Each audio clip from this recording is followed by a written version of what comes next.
Welcome! I'm in TVPaint today. Not exactly sure what I'm going to be doing with it.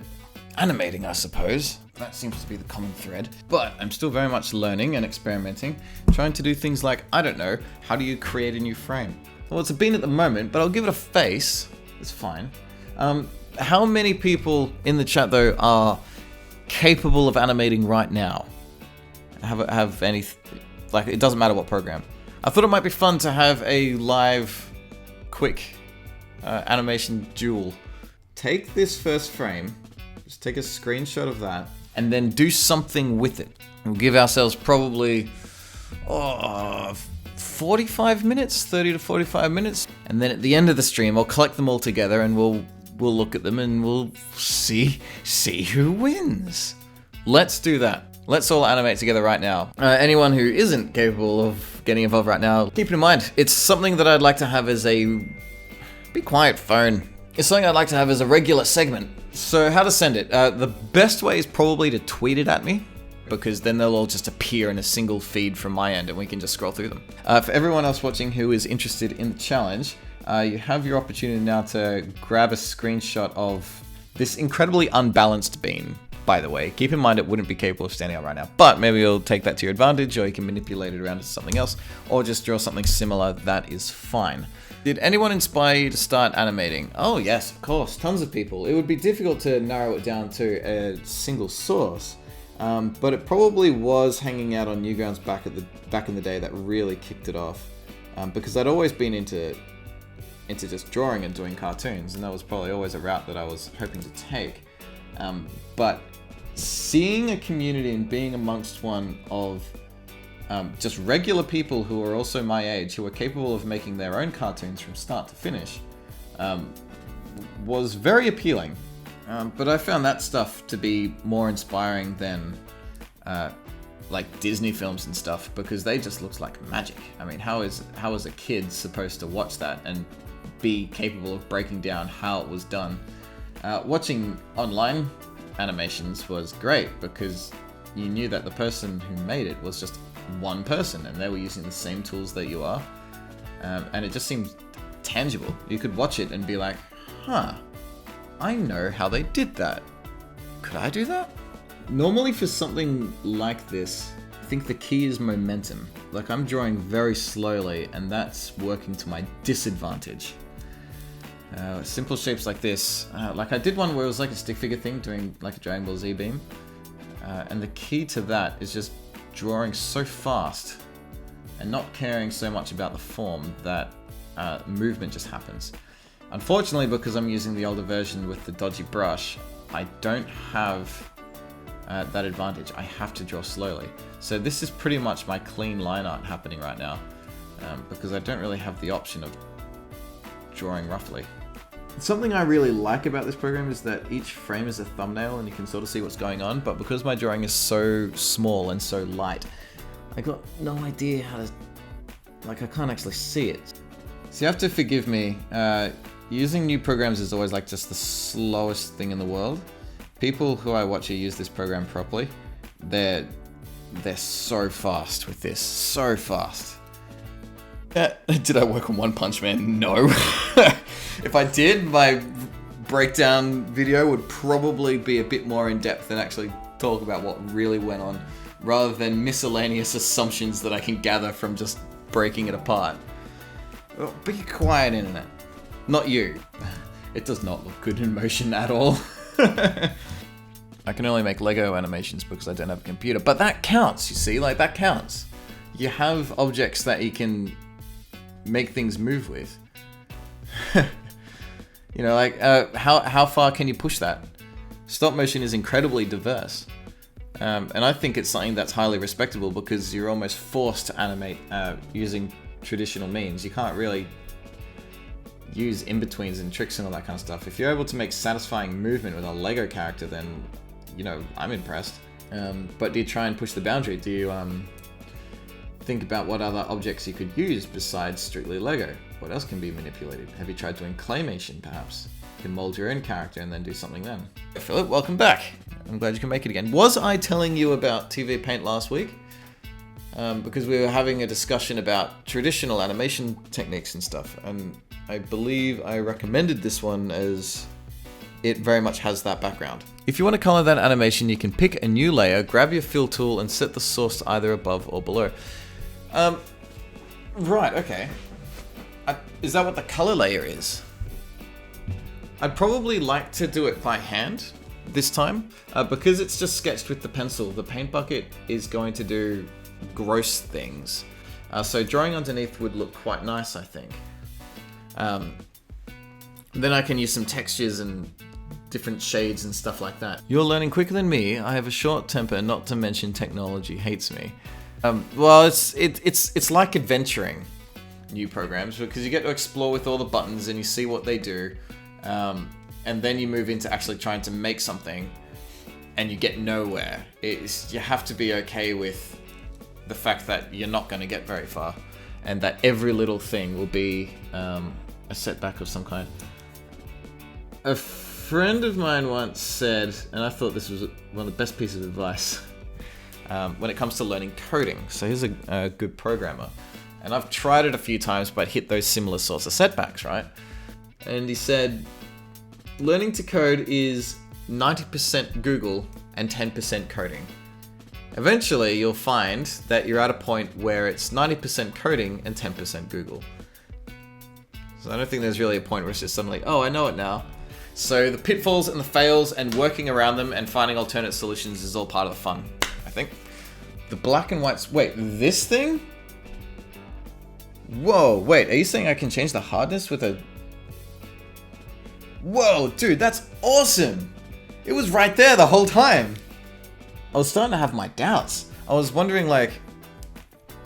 You know, okay, a program that is known for its brush tools, surely it has a slider somewhere that I'm just missing. No, it doesn't just have a slider, it has the most complicated and in-depth way of controlling hardness possible. I'm very happy with this, if you can't tell. Wow, okay, so what does that do then? Is it affecting the hardness? I mean, like the pressure sensitivity? No. Oh, that's fun. Can you see what's happening there? If it has a straight up hard down like that. Whoa. Oh, I like this. It's across the breadth of the stroke. Oh, of course, it's in the thumb on the side. I am having so much fun. You see, this is why, you know, short temper and stuff like that when it comes to learning new programs. It's worth it for this. When the breakthrough happens and you see something that you've never seen in a program before, that just, the ideas on what you could do with it just explode forth. It's so exciting. It just, this makes sense now. Linear spline? Really? Really? Oh. I'm having a good day. Can I get handles with it or? Ooh, up and down. It doesn't, no. What would that be useful for? The imagination races on having a target-shaped brush. Now, what else? What is a polynomial line? What does that do? Whoa, okay. That's not what I was expecting. What's that for? I'm a bit intimidated by that one.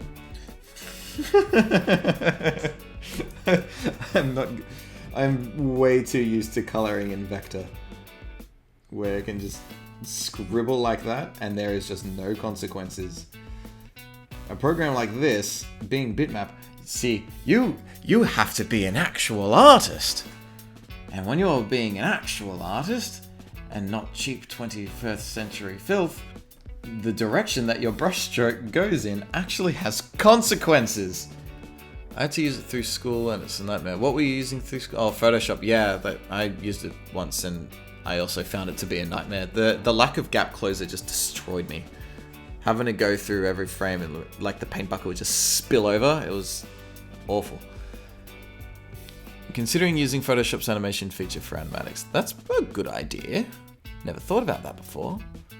You know, all the struggles I'm having, I can tell it's just because of my inexperience. I tried Animate Studio years ago and didn't like it all. Now, I've heard a lot of good things about Animate Studio. Very interesting workflows that have my attention. And I really want to get to the bottom of what's going on there. Nick's back. He's ready. Hey, Nick. Yo. Wait, what kind of lunch did you make? I made chicken and veggies and pasta. Oh man, but I'm going to be streaming for like another hour. Will it be cold? No, not a chance. It's already getting cold. Oh, so it's fine to eat later? I don't know. I don't really know how chicken works. I just like cook it and eat. Mum wants me to go to sleep, but I'm a night owl. Well, Nick wants me to go have lunch, but I'm still drawing either, so we can be rebellious together. Is it a bird? Yes! Of course it's a bird. Is it that bad you can't tell? I had a budgie once. I named it Sweetie, and looked just like what you're drawing. Yay! This is the same colors as the one that I had when I was young. The guy came in, that was my housemate. He's a background artist. He's pretty cool. Feels more like a penguin. He's not a penguin. I'm pretty happy with that. There's a couple of things that are bothering me, like the tail flickers and there's that last frame where it's not there. But how long were we going for? Was it about an hour in the end? I'm sorry, I got really carried away. I was like, I'm a 30-minute challenge. I don't want to bail yet because there's more things to do as a part of the Onion Skin show. Alright, let's see what you're made of. I'm assuming this is Flash? Looks like Flash pencil. You're a madman. No one uses a Flash pencil. This is a lot of work put into it. I'm curious, did you animate around the music? I wish YouTube had a way of flipping through things frame by frame because I would absolutely want to do that. And yeah, I thought that was quite clever. Like you used minimal drawings to your advantage. Somehow it works. I don't know how or why, but it does. I think you probably get a lot out of line thickness variation, particularly on shots like this one. As a foot comes into the camera, you could, make parts of it thicker than another, and that looks, pretty fun. I want to give this a go. So these smear frames that you got going here, how they're very spiky, and a lot of the time they'll have lines jutting through them.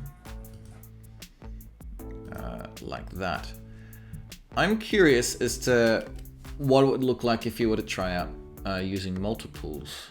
It probably wouldn't really work on the continuous running, but for some of the quicker single zippy movements, if you got point A to point B moving really quickly between two frames, the two ways to do it typically is by doing a smear, which is what you've got going now, or doing it with multiples, which is when it kind of just has a whole bunch of frames overlapping each other like that, all appearing on one frame. There's several different ways to do it. You can sometimes sort of combine it, so maybe you'd have a face that is, with like a mouth that's stretched all the way out, but then the eyes look like that as it's moving across, you know what I mean? I have a feeling, and take it or leave it, it's just a thought, that might be something that would work to your advantage. That when I did my first impressions video on this program, I pointed out this weird brush thing that it does, and I think the next day TVPaint themselves emailed me and just said, yeah, we fixed that. Hey, awesome. It's a flipper clip because I made it in OpenTunes. It would take if I made it in OpenTunes, it would take too long. What is flipper clip? Also because I've been wanting to see you animate for over a week, so I'm glad to see that's there. I'm gonna show it to Nick. Oh man, this one has scenes to it. Christopher went all out. Had to rush towards the end, coloring, but here it is in all its Giphy glory. What's he falling into though? Yeah, this egg one. Oh wait, I didn't even notice the T-Rex popping out. That's so much fun. 2 frames. I'll just keep replaying it. I wonder if that causes the view count to go up. House. Hey Nick. What up? Hey, no. Yeah, good. We did a animation contest. So it started off with just. Oh, that's so sick! Frame by frame. It started off with just. I drew this bean shape. Nice. And had legs on it. I was like, okay, everyone, that's your first frame. Cute. Make something from there. So I did this, and we got this. This was back to square one, by the way.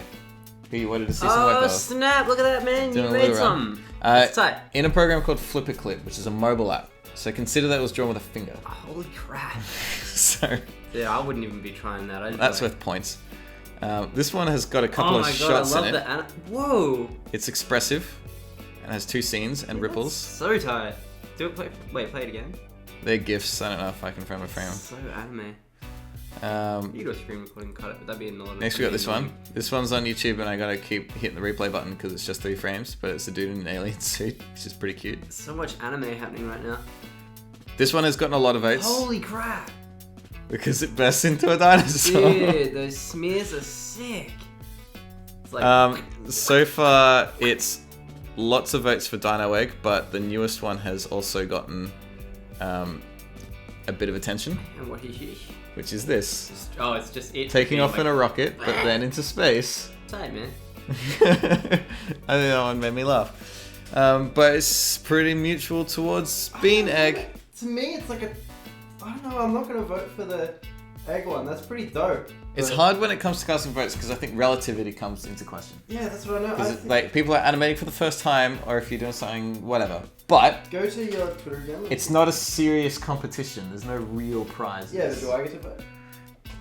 I suppose. Yeah. Alright. Go to Twitter again. Let me see. Go down. That one, man. You like this one, don't you? Anime ads. I like that one. I'm gonna knock a point off. For the edge of stage clipping here. Oh yeah, okay, I changed my vote to that. You see that flash frame? Oh, I don't know. I'm sorry. Here's a new one.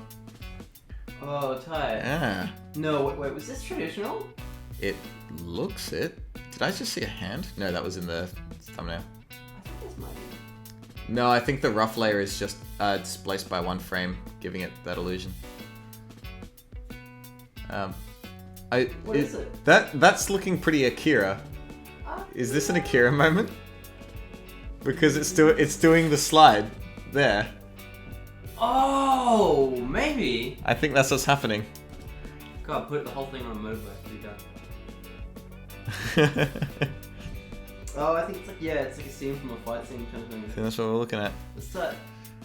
Thank you all for coming by though and joining me throughout this entire stream. You know, it went for 2 hours in the end, which was pretty good. Thank you. I hope you enjoyed the Onion Skin Show. I'll see you next time. Bye.